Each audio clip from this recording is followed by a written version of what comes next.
কাৰ্বি আংলঙৰ ডকমকাত বিধ্বংসী অগ্নিকাণ্ড নিশা শিলধৰমপুৰ ডিংচং টেৰাং গাঁৱত লাগিল জুই জ্বলি ভস্মীভূত বাবুৰাম টেৰাং নামৰ লোকজনৰ দোকান জুইত জাহ গ'ল দোকানৰ সকলো বয় বস্তু 2 লক্ষাধিক টকাতকৈ অধিক সামগ্ৰী ভস্মীভূত হৈছে অগ্নিকাণ্ডত আৰু শ্বৰ্ট চাৰ্কিটৰ বাবেই জুইৰ সূত্ৰপাতৰ সন্দেহ কৰা হৈছে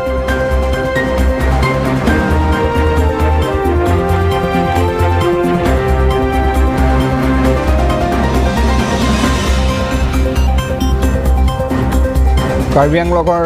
ডকমকাৰী বিধ্বংসী অগ্নিকাণ্ড সংঘটিত হৈছে নিশা শিলধৰমপুৰ ডিংচ টেৰাং গাঁৱত সংঘটিত হৈছে অগ্নিকাণ্ড জুইত জ্বলি ভস্মীভূত হৈছে বাবুৰাম টেৰাং নামৰ লোকজনৰ দোকান জুইত জাহ গৈছে দোকানৰ সকলো বয় বস্তু 2 লক্ষাধিক টকাতকৈ অধিক সামগ্ৰী হৈছে ভস্মীভূত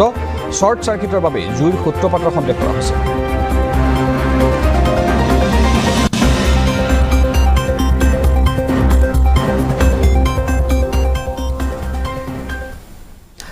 গুৱাহাটীৰ নাৰেং